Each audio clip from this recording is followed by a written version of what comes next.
Hello, good morning students. આજે આપણે chapter number 14 નિવસનતંત્રના MCQ જોઈશું, જે તમને બોર્ડમાં, ગુજકેટમાં તેમજ નીટમાં ઉપયોગી બની રહેશે. જેમાં 51 નંબરનો ક્વેશ્ચન તમને આપેલો છે.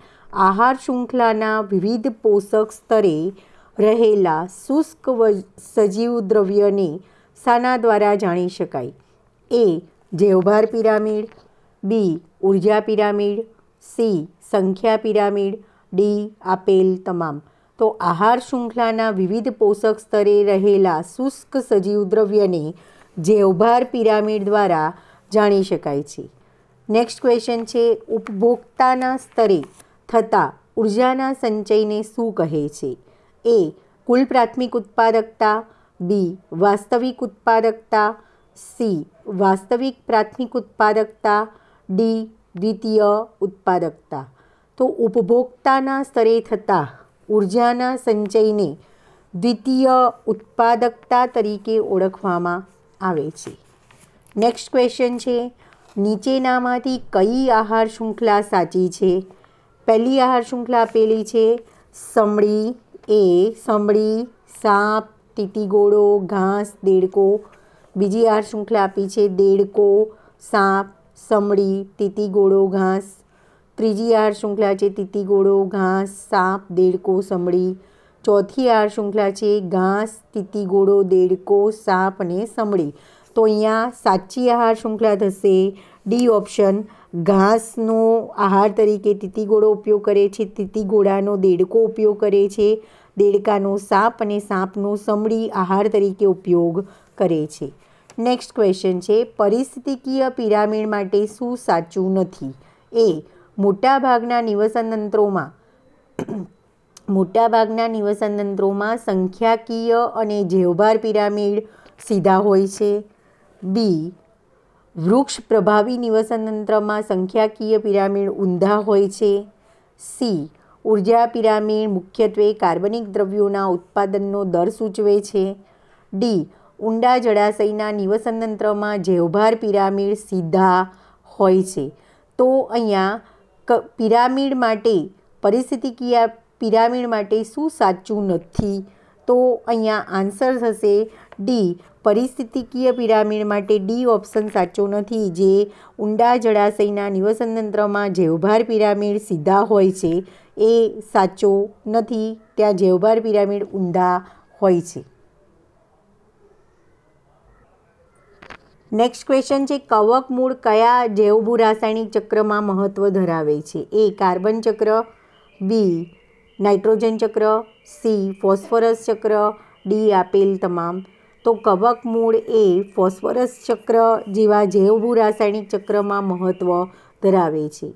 નેક્સ્ટ ક્વેશ્ચન છે, જો નિવસનતંત્ર જાળવી રાખવું હોય તો ખાલી જગ્યાની ફરજિયાત જાળવણી જરૂરી છે? એ. ઉત્પાદકો અને માંસાહારીઓ, બી. ઉત્પાદકો અને વિઘટકો, સી. માંસાહારી અને વિઘટકો, ડી. તૃણાહારી અને માંસાહારી પ્રાણીઓ. તો જો નિવસનતંત્રને જાળવી રાખવું હોય તો ફરજિયાતપણે ઉત્પાદકો અને વિઘટકોની હાજરીની જાળવણી ફરજિયાત છે, અથવા તો ઉત્પાદકો અને વિઘટકોની ફરજિયાત જાળવણી જરૂરી છે. નેક્સ્ટ ક્વેશ્ચન છે, વિઘટનની પ્રક્રિયાના ત્રીજા તબક્કા માટે શું સાચું છે? ઓક્ટોબર 12માં પૂછાયેલો ક્વેશ્ચન છે. એ. અપચયની ક્રિયા જે આંતરકોષીય ઉત્સેચક દ્વારા થાય છે. બી. ચયની ક્રિયા જે બાહ્યકોષીય ઉત્સેચક દ્વારા થાય છે.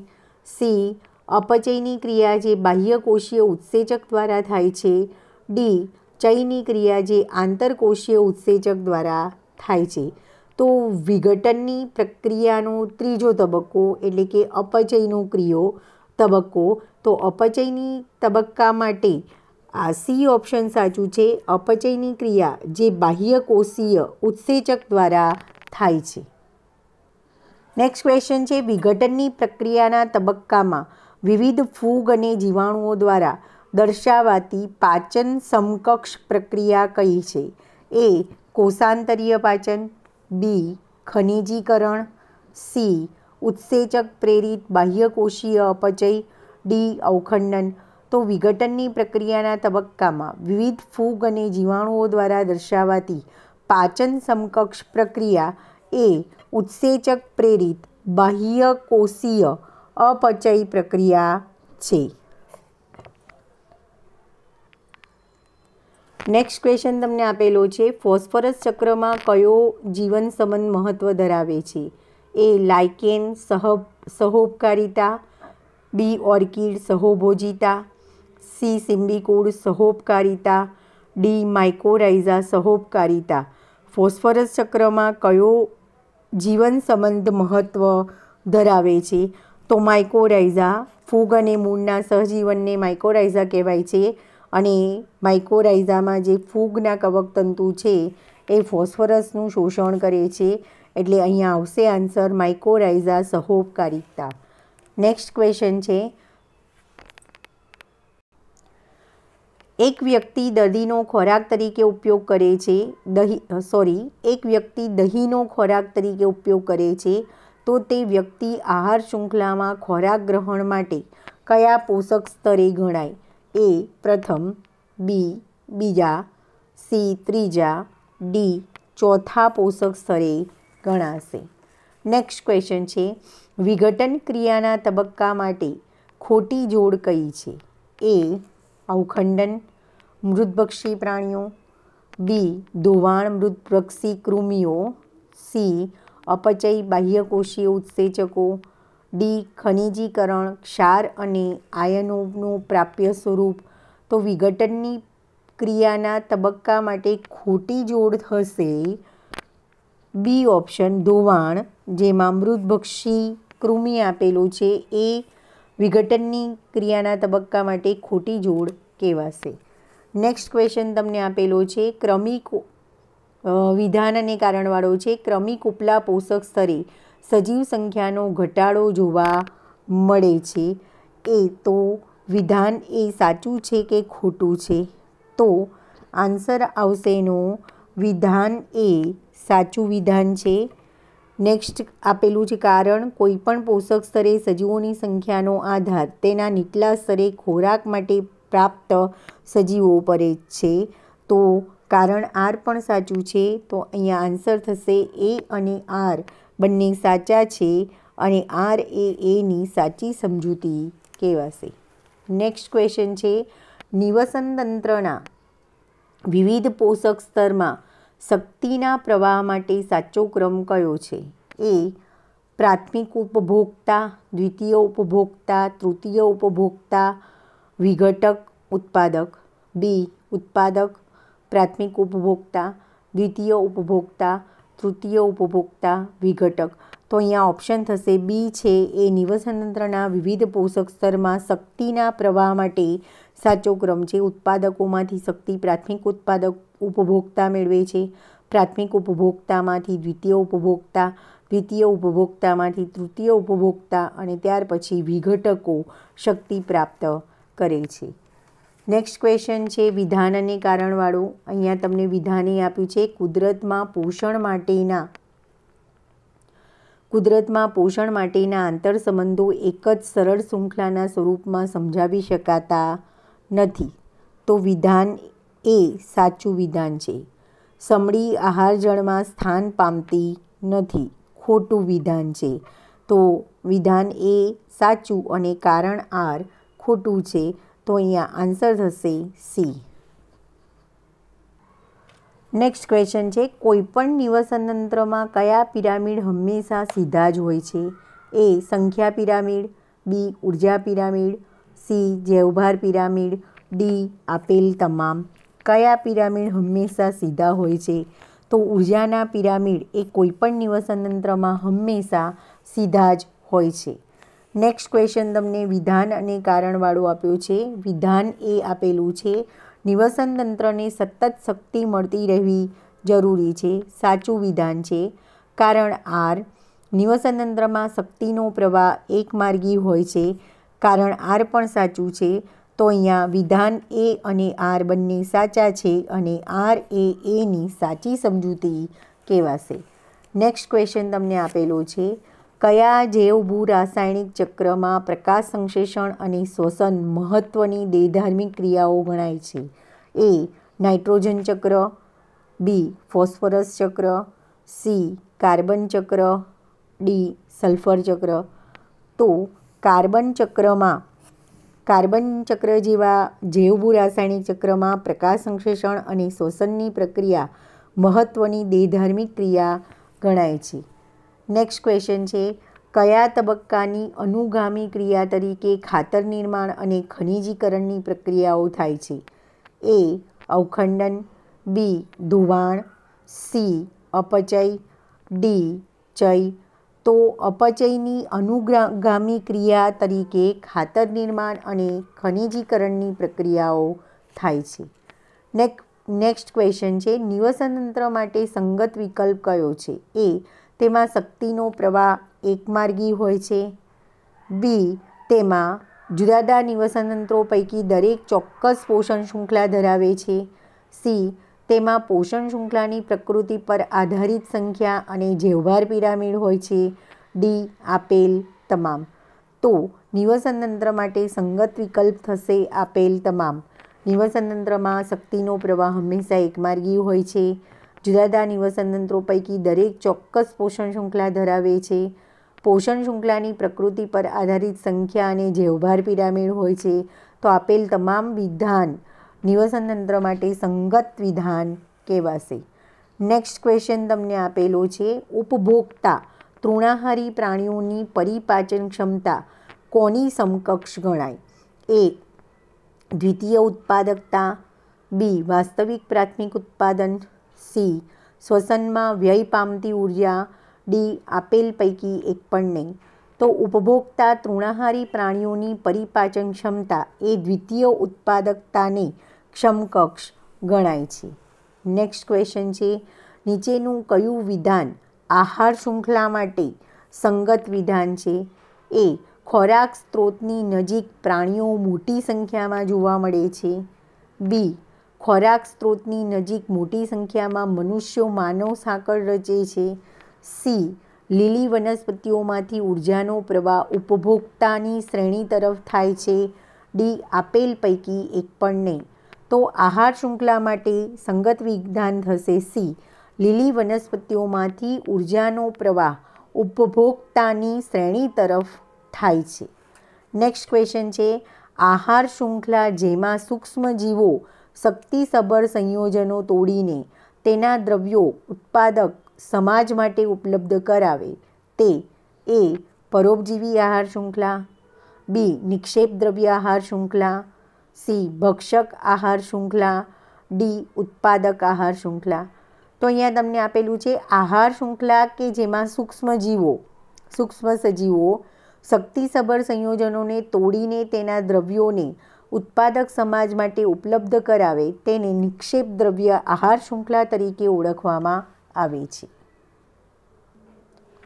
હવે અહીંયા તમને એક ચાર્ટ આપેલો છે, એમાં એક્સ શું દર્શાવે છે? અહીંયા પિરામિડ બતાવેલો છે, એમાં ઉત્પાદકો બતાવ્યા છે. પહેલાં ઘાસ ઉત્પાદકો છે, જૈવભાર ઘાસનો જૈવભાર બતાવ્યો છે, ત્યાર પછી બીજા સ્તર ઉપર ઉંદર, ત્રીજા સ્તર ઉપર સાપ અને ચોથા સ્તર પર બાજ બતાવ્યું છે. તો પ્રથમ પોષક સ્તર, દ્વિતીય પોષક સ્તર, પ્રથમ પોષક સ્તર પર ઘાસ એટલે કે ઉત્પાદકો, દ્વિતીય પોષક સ્તર પર ઉંદર, તૃતીય પોષક સ્તર પર સાપ અને ચતુર્થ પોષક સ્તર પર બાજ બતાવ્યું છે. અને અહીંયા ત્રિકોણ કરીને સાઈડ ઉપર એક્સ બતાવ્યું છે.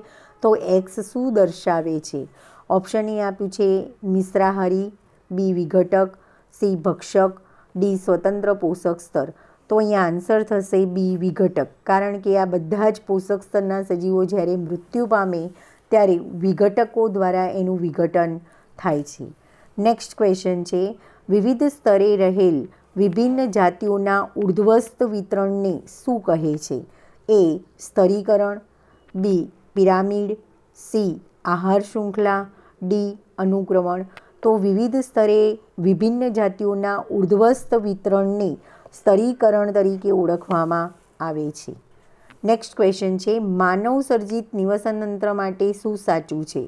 એ ઓછી જૈવવિવિધતા ધરાવે, બી જૈવવિવિધતા વધારે, સી પર્યાવરણના સ્ત્રોત પર આધારિત ન હોય, ડી કુદરતી નિવસનતંત્ર કરતાં વધુ ટકાઉ હોય તો માનવ સર્જિત નિવસનતંત્ર એ ઓછી જૈવ વિવિધતા ધરાવે છે. નેક્સ્ટ ક્વેશ્ચન છે, અમરવેલ કયા પોષક સ્તરે ગોઠવાય છે? એ વિઘટકો, બી પ્રાથમિક ઉત્પાદકતા, સી પ્રાથમિક ઉપભોક્તા, ડી દ્વિતીય ઉપભોક્તા. તો અમરવેલ એ પ્રાથમિક ઉપભોક્તા સ્તરે ગોઠવાય, કારણ કે અમરવેલ વનસ્પતિ છે પણ એ પરોપજીવી વનસ્પતિ કહેવાય. એ વનસ્પતિમાંથી પોષણ મેળવે છે એટલે એને પ્રાથમિક ઉપભોક્તા તરીકે ઓળખવામાં આવે છે. નેક્સ્ટ ક્વેશ્ચન છે, લીલી વનસ્પતિ પર ઉડતા કીટકોને સાપ ખાય છે. આ સાપને મોર ખાય છે તો મોર એ પ્રાથમિક ઉપભોક્તા, બી પ્રાથમિક વિઘટક, સી અંતિમ વિઘટક, ડી આહાર પિરામિડની ટોચ. તો લીલી વનસ્પતિ પર ઉડતા કીટકોને સાપ ખાય, સાપને મોર ખાય છે તો મોર એ કયા પોષક સ્તર પર આવે? તો મોર એ પ્રાથમિક ઉપભોક્તા ગણવામાં આવે છે. નેક્સ્ટ ક્વેશ્ચન છે, નિવસનતંત્રમાં વસ્તી માટે કયો વિકલ્પ સાચો છે? એ પ્રાથમિક ઉપભોક્તા કરતાં પ્રાથમિક ઉત્પાદકો વધારે હોય છે, બી દ્વિતીય ઉપભોક્તા વધારે શક્તિશાળી હોવાથી તેમની સંખ્યા વધારે છે, સી ઉત્પાદકોનો આહાર કરતા હોવાથી પ્રાથમિક ઉપભોક્તાઓની સંખ્યા વધારે હોય છે, ડી પ્રાથમિક ઉપભોક્તાઓ ઉત્પાદક પર આધારિત નથી. તો નિવસનતંત્રમાં વસ્તી માટે કયો વિકલ્પ સાચો ગણાય? નિવસનતંત્રમાં વસ્તી માટે પ્રાથમિક ઉપભોક્તા કરતાં પ્રાથમિક ઉત્પાદકો વધારે હોય છે એ વિકલ્પ સાચો છે. નેક્સ્ટ ક્વેશ્ચન છે, નીચે આપેલા ચાર્ટમાં પ્રાથમિક માંસાહારીમાં કેટલો જૈવભાર જોવા મળે? અહીંયા તમને ઉત્પાદકોમાં 100 ટન જૈવભાર આપેલો છે. એ ઓપ્શનમાં છે 10 ટન, બી ઓપ્શન છે એમાં 1 ટન અને સી ઓપ્શનમાં 0.1 ટન અને ડી ઓપ્શનમાં 0.01 ટન. તો પ્રાથમિક માંસાહારીનો જૈવભાર કેટલો થશે? તો પ્રાથમિક માંસાહારીનો જૈવભાર થશે 1 ટન. નેક્સ્ટ ક્વેશ્ચન છે, વિધાન અને કારણવાળો. વિધાન એ આપેલું છે, જલજ વસવાટમાં વધતી ઊંડાઈ સાથે ઉત્પાદકતા ઘટે છે. તો વિધાન એ સાચું વિધાન છે. કારણ આર, પાણીમાં વધતી ઊંડાઈ સાથે પ્રકાશ પ્રાપ્તિ ઘટે છે. કારણ આર પણ સાચું છે. તો અહીંયા આન્સર થશે વિધાન એ અને આર બંને સાચા છે અને આર એ એની સાચી સમજૂતી છે. નેક્સ્ટ ક્વેશ્ચન છે, CAMના સંદર્ભમાં આપેલા વિધાનોમાં બધા જ સાચા વિધાન દર્શાવતો વિકલ્પ કયો છે? ઓક્ટોબર 12માં પૂછાયેલો ક્વેશ્ચન છે. વિધાન એક્સ તે જલજ વનસ્પતિનું અનુકૂલન છે. વિધાન વાય CO2 રાત્રિ દરમિયાન વાયુરંધ્રમાં દાખલ થાય છે. વિધાન ઝેડ કેલ્વિન ચક્ર ફક્ત રાત્રે જ થાય છે. તો CAMના સંદર્ભમાં આપેલા વિધાનોમાં બધા જ સાચા વિધાન દર્શાવતો વિકલ્પ કયો છે? તો આન્સર આવશે અહીંયા એ ફક્ત વાય વિધાન જ સાચું છે. CO2 રાત્રિ દરમિયાન વાયુરંધ્રમાં દાખલ થાય છે. નેક્સ્ટ ક્વેશ્ચન છે, ડ્રોસેરા વિનસ મક્ષીપાસ એ પ્રાથમિક ઉત્પાદક કહેવાય, બી દ્વિતીય ઉપભોક્તા કહેવાય, સી એ અને બી બંને કહેવાય, ડી આપેલ પૈકી એક પણ નહીં. તો ડ્રોસેરા અને વિનસ મક્ષીપાસ એને પ્રાથમિક ઉત્પાદક પણ કહી શકાય અને દ્વિતીય ઉપભોક્તા પણ કહેવાય, કારણ કે આ બંને એ પરોપજીવી કીટભક્ષી વનસ્પતિ છે. ડ્રોસેરા અને વિનસ મક્ષીપાસ એ કીટભક્ષી વનસ્પતિ છે એટલે એને પ્રાથમિક ઉત્પાદક પણ ગણવામાં આવે છે અને દ્વિતીયક ઉપભોક્તા પણ કહેવાય છે. નેક્સ્ટ ક્વેશ્ચન આપ્યો છે, ઉપલા પોષક સ્તર તરફ જતા ઉર્જા પ્રમાણનો ઘટાડો કોના આધારે સમજાવાય છે? એ ઉષ્માગતિકીયના પ્રથમ નિયમ પ્રમાણે, ઉષ્માગતિકીયના બીજા નિયમ પ્રમાણે, સી એ અને બી બંને, ડી આપેલ પૈકી એક પણ નહીં. તો ઉપલા પોષક સ્તર તરફ જતા ઉર્જા પ્રમાણનો ઘટાડો એ ઉષ્માગતિકીયના બીજા નિયમ પ્રમાણે સમજાવાય છે. નેક્સ્ટ અહીંયા તમને જોડકું આપેલું છે. તો એમાં તમને પહેલું આપ્યું છે વિઘટનની પ્રક્રિયાના તબક્કા આપેલા છે, જેમાં અવખંડન, તો અવખંડનની સામે આવશે ક્યુ, ખોરાકના કદ તેમજ સ્વરૂપમાં ફેરફાર થાય છે. ધોવાણ, તો ધોવાણની સામે આવશે પી, પાણી સાથે દ્રાવ્ય પદાર્થો ભૂમિમાં અંદરના સ્તરો તરફ વહન પામે છે. અપચય, તો ઉત્સેચકો દ્વારા અપચય પ્રક્રિયાઓ શરૂ થાય છે. તો અહીંયા આન્સર થશે સી. નેક્સ્ટ ક્વેશ્ચન આપ્યો છે, એક મગર બકરીનું ભક્ષણ કરે છે. એક સમડી આ મગરને ખાય છે. તો આ સમડી શું કહેવાય? એ ઉત્પાદકતા, બી પ્રાથમિક ઉપભોક્તા, સી દ્વિતીય ઉપભોક્તા, ડી તૃતીય ઉપભોક્તા. એક મગર બકરીનું ભક્ષણ કરે છે, એક સમડી મગરને ખાય છે. તો સમડી એ તૃતીય ઉપભોક્તા ગણાય.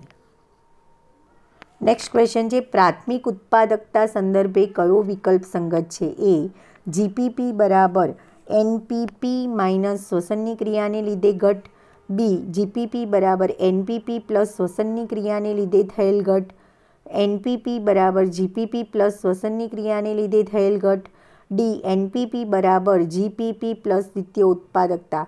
તો પ્રાથમિક ઉત્પાદકતા સંદર્ભે બી ઓપ્શન સાચો થશે. જીપીપી બરાબર એનપીપી પ્લસ શ્વસનની ક્રિયાને લીધે થયેલ ઘટ. નેક્સ્ટ ક્વેશ્ચન છે, દરેક પોષક વિધાન અને કારણવાળો ક્વેશ્ચન છે, જેમાં વિધાને આપ્યું છે દરેક પોષક સ્તરે પ્રાપ્ત શક્તિનું પ્રમાણ ઘટતું જાય છે. સાચું વિધાન છે. શક્તિ રૂપાંતરણમાં ઉષ્મા ગુમાવાય છે, કારણ આર પણ સાચું છે. તો અહીંયા આન્સર થશે એ અને આર બંને સાચા છે. આર એ એની સાચી સમજૂતી કહેવાશે. નેક્સ્ટ ક્વેશ્ચન છે, ઉત્પાદકોની ઉર્જાનો કેટલા ટકા ભાગ ઉચ્ચ માંસાહારીને પ્રાપ્ત થાય છે? એ 0.1%, બી 1%, સી 10%, ડી 100%. તો ઉત્પાદકોની ઉર્જાનો માત્ર 0.1% ભાગ ઉચ્ચ માંસાહારીને પ્રાપ્ત થાય છે. 89 નંબરનો ક્વેશ્ચન તમને આપ્યો છે, કયો વિકલ્પ સાચો છે? એ જીપીપી બરાબર એનપીપી માઇનસ શ્વસનની ક્રિયાને લીધે ઘટ, બી એનપીપી બરાબર જીપીપી પ્લસ શ્વસનની ક્રિયાને લીધે થયેલ ઘટ, સી એનપીપી બરાબર જીપીપી માઇનસ શ્વસનની ક્રિયાને લીધે થયેલ ઘટ, અને ડી જીપીપી પ્લસ એનપીપી બરાબર શ્વસનની ક્રિયાને લીધે ઘટ. તો અહીંયા આન્સર થશે 89 નંબર. એમાં આન્સર થશે સી એનપીપી બરાબર જીપીપી માઇનસ શ્વસનની ક્રિયાને લીધે થયેલ ઘટ. નેક્સ્ટ ક્વેશ્ચન છે, તળાવના નિવસન તંત્રમાં નીચેના પૈકી કયું સજીવ એક કરતાં વધારે પોષક સ્તરે ગોઠવાયેલું હોઈ શકે? એ વનસ્પતિ પ્લવકો, બી માછલી, સી પ્રાણી પ્લવકો, ડી દેડકો.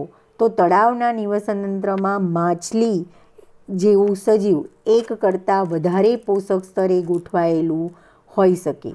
નેક્સ્ટ ક્વેશ્ચન છે, આહાર શૃંખલા માટે કયા વિધાનો સાચા છે? એ વસવાટમાં પહેલું વિધાન આપ્યું છે, વસવાટમાં 80% જેટલા વાઘ દૂર કરવામાં આવે તો તેના પરિણામે વનસ્પતિ વૃદ્ધિમાં ઘણો વધારો થાય છે. તો પહેલું વિધાન છે એ ખોટું છે. નેક્સ્ટ ક્વેશ્ચન છે, નેક્સ્ટ વિધાન છે, મોટાભાગના માંસાહારીઓ દૂર કરતાં હરણની વસ્તીનો વધારો થાય છે. તો એ સાચું વિધાન છે. બીજું વિધાન સાચું છે. ત્રીજું વિધાન આપ્યું છે, ઉર્જા વ્યયને કારણે આહાર શૃંખલાની લંબાઈ 3 થી 4 પોષક સ્તર પૂરતી મર્યાદિત રહે છે. ત્રીજું વિધાન પણ સાચું છે. ચોથું વિધાન આપ્યું છે, આહાર શૃંખલાની લંબાઈમાં 2 થી 8 સ્તરોની વિવિધતા જોવા મળે છે. ચોથું વિધાન ખોટું છે. તો અહીંયા વિધાન બીજું અને ત્રીજું સાચું છે, એટલે ઓપ્શન થશે સી. નેક્સ્ટ ક્વેશ્ચન છે, તૃણ પ્રદેશમાં ગાયની સમકક્ષ જલીય નિવસન તંત્રમાં પોષક સ્તરે કયો સજીવ ગોઠવાયેલો હોય છે? એ વનસ્પતિ પ્લવકો, બી પ્રાણી પ્લવકો, સી નેક્ટોન, ડી તળિયે રહેલ સજીવો. તો તૃણ પ્રદેશમાં ગાયની સમકક્ષ જલીય નિવસન તંત્રમાં પોષક સ્તરે પ્રાણી પ્લવકો ગોઠવાયેલા હોય છે.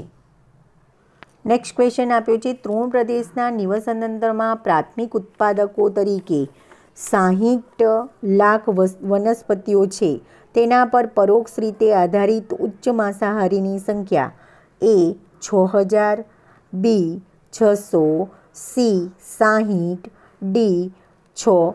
તો અહીંયા તૃણ પ્રદેશના નિવસન તંત્રમાં પ્રાથમિક ઉત્પાદકો તરીકે 60 લાખ વનસ્પતિઓ હોય તો તેના પર પરોક્ષ રીતે આધારિત ઉચ્ચ માંસાહારીની સંખ્યા લગભગ 60 લાખ જેટલી 60 માંસાહારીની સંખ્યા 60 જેટલી થશે।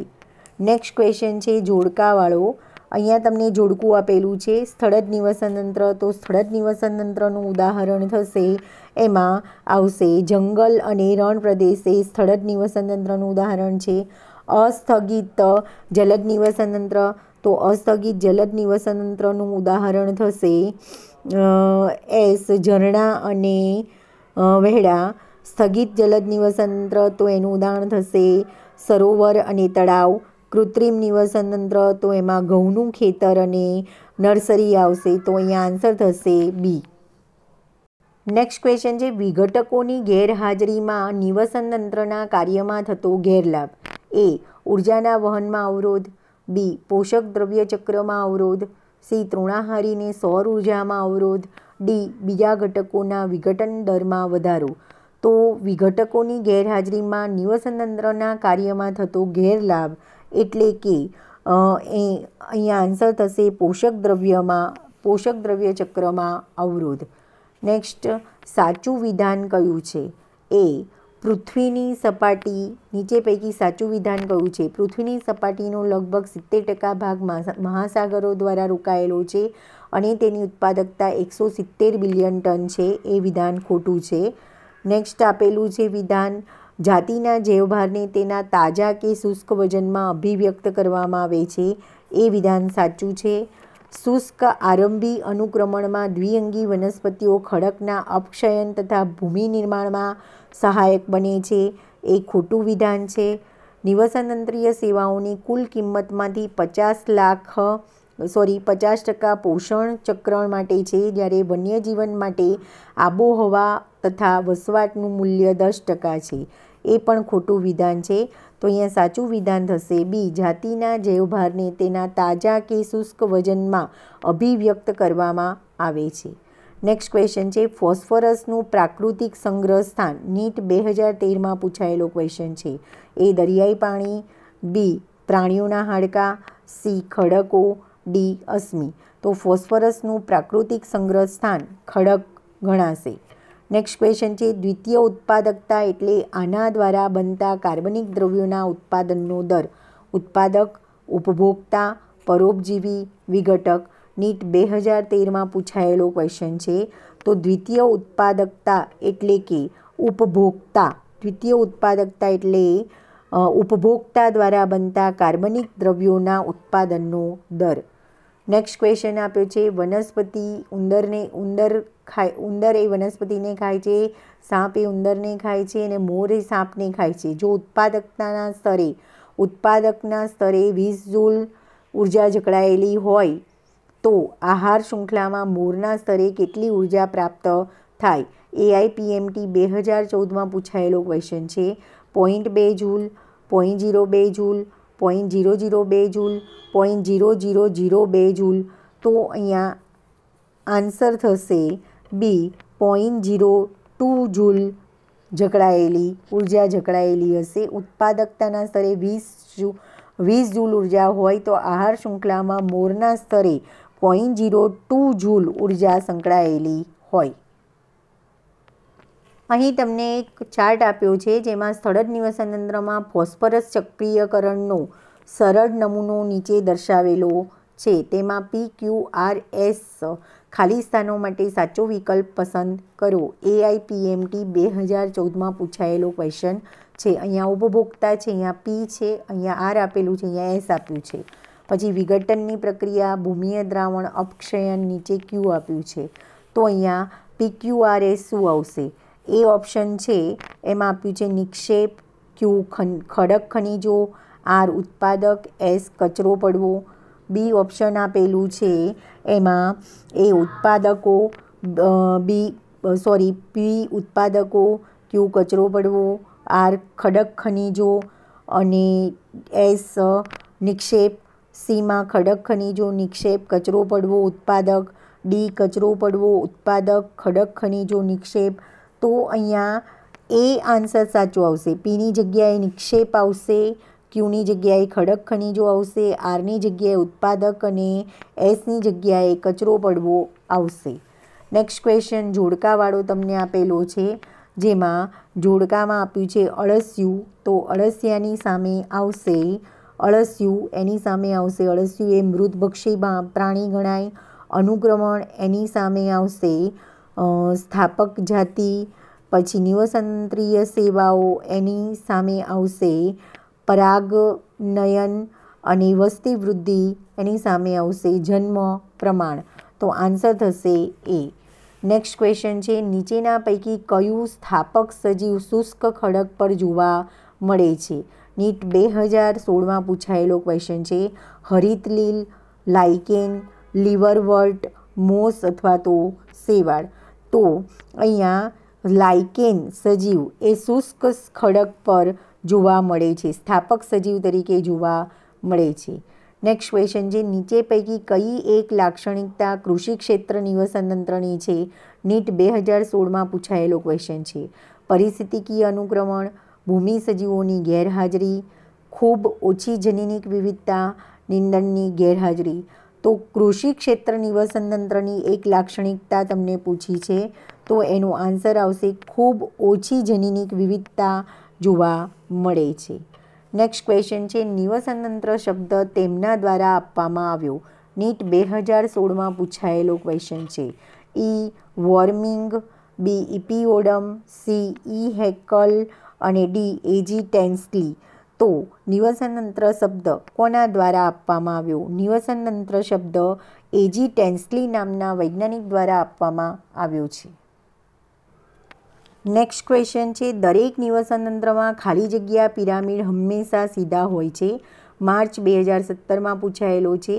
જૈવભારના, સંખ્યાના, ઉર્જાના, પરિસ્થિતિકીય પિરામિડ.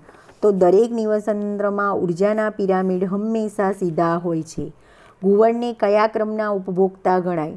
એ પ્રાથમિક, બી દ્વિતીય, સી તૃતીય, ડી ચતુર્થ. તો ઘુવડને તૃતીય ક્રમના ઉપભોક્તા ગણવામાં આવે છે. નેક્સ્ટ વાસ્તવિક પ્રાથમિક ઉત્પાદકતા કેવી રીતે દર્શાવાય છે? માર્ચ 2017માં પૂછાયેલો ક્વેશ્ચન છે. અથવા તો વાસ્તવિક પ્રાથમિક ઉત્પાદકતા માટે સાચો વિકલ્પ પસંદ કરો. માર્ચ 2019માં પૂછાયેલો છે. તો અહીંયા એ ઓપ્શન આપ્યું છે એનપીપી બરાબર જીપીપી માઇનસ શ્વસનની ક્રિયાને લીધે થયેલ ઘટ. બી ઓપ્શન છે એનપીપી બરાબર જીપીપી પ્લસ શ્વસનની ક્રિયાને લીધે થયેલ ઘટ. સી બરાબર એનપીપી બરાબર SP plus NP. D NPP બરાબર જીપીપી પ્લસ એનપી. તો વાસ્તવિક પ્રાથમિક ઉત્પાદકતાને કઈ રીતે દર્શાવવામાં આવે છે? વાસ્તવિક પ્રાથમિક ઉત્પાદકતા એટલે એનપીપી બરાબર જીપીપી માઇનસ શ્વસનની ક્રિયાને લીધે થયેલ ઘટ. નેક્સ્ટ ક્વેશ્ચન છે વનસ્પતિના જૈવભારમાં જોવા મળતી ઉર્જાને ખાલી જગ્યા કહેવાય. ગુજકેટ 2017 અને માર્ચ 2018માં પૂછાયેલો ક્વેશ્ચન છે. વનસ્પતિના જૈવભારમાં જોવા મળતી ઉર્જાને એ દ્વિતીય ઉત્પાદકતા, બી વાસ્તવિક ઉત્પાદકતા, સી કુલ પ્રાથમિક ઉત્પાદકતા, ડી વાસ્તવિક પ્રાથમિક ઉત્પાદકતા એનપીપી કહેવાય. તો વનસ્પતિના જૈવભારમાં જોવા મળતી ઉર્જાને વાસ્તવિક પ્રાથમિક ઉત્પાદકતા એનપીપી તરીકે ઓળખવામાં આવે છે. નેક્સ્ટ ક્વેશ્ચન છે નીચે પૈકી કયા પરિસ્થિતિ વિદ્યાશાસ્ત્રીએ પ્રાકૃતિક જીવન સમર્થક સેવાઓની ઊંચી કિંમત આંકવા પ્રયત્ન કર્યો છે? નીટ 2017માં પૂછાયેલો ક્વેશ્ચન છે. એ ડેવિડ ટિલમેન, બી રોબર્ટ મે, સી રોબર્ટ કોન્સ્ટાઝા અને ડી પોલ અહરલીથ. કયા વૈજ્ઞાનિકે પ્રાકૃતિક જીવન સમર્થક સેવાઓની ઊંચી કિંમત આંકવા પ્રયત્ન કર્યો છે? તો એનો આન્સર આવશે સી રોબર્ટ કોન્સ્ટાલ્ઝા. નેક્સ્ટ ક્વેશ્ચન છે અનુક્રમણમાં પ્રારંભિક અવસ્થાથી ચર્માવસ્થા સુધીની ક્રમવાર ઘટનાને આ કહેવાય. એ નવ આવાસ, ક્રમક અવસ્થા, સ્થળાંતરણ, નગ્નાવસ્થા. નીટ 2017માં પૂછાયેલો ક્વેશ્ચન છે.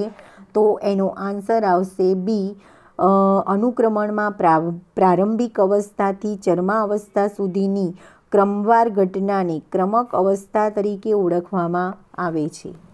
નેક્સ્ટ ક્વેશ્ચન છે, નિવસન તંત્રમાં ઉર્જા અને પોષકોનો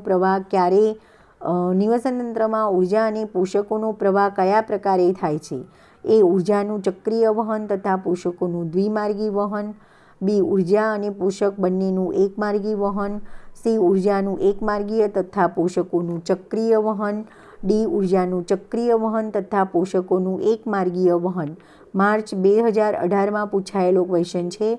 તો નિવસન તંત્રમાં ઉર્જા અને પોષકોનો પ્રવાહ, એમાં ઉર્જાનું એકમાર્ગીય વહન અને પોષકોનું ચક્રીય વહન થાય છે. નેક્સ્ટ ક્વેશ્ચન છે, નીચેનામાંથી નિવસન તંત્રની કાર્યકીમાં કોનો સમાવેશ થાય છે? માર્ચ 2018માં પૂછાયેલો ક્વેશ્ચન છે. એ. અજૈવિક દ્રવ્યનો જથ્થો. બી. જૈવ સમાજની રચના. સી. અજૈવિક દ્રવ્યોનું વિતરણ. ડી. પોષક દ્રવ્ય ચક્ર. તો નિવસન તંત્રની કાર્યકીમાં કોનો સમાવેશ થાય છે? નિવસન તંત્રની કાર્યકીમાં પોષક દ્રવ્ય ચક્રનો સમાવેશ થાય છે. નેક્સ્ટ, વિઘટનની પ્રક્રિયાની કઈ અવસ્થામાં જીવાણુ અને ફૂગ સક્રિય બને છે? એ. અપચય. બી. ધોવાણ. સી. અવખંડન. ડી. સેન્દ્રિયકરણ. ગુજકેટ 2018માં પૂછાયેલો ક્વેશ્ચન છે. તો વિઘટનની અપચય પ્રક્રિયાઓમાં જીવાણુ અને ફૂગ સક્રિય બને છે.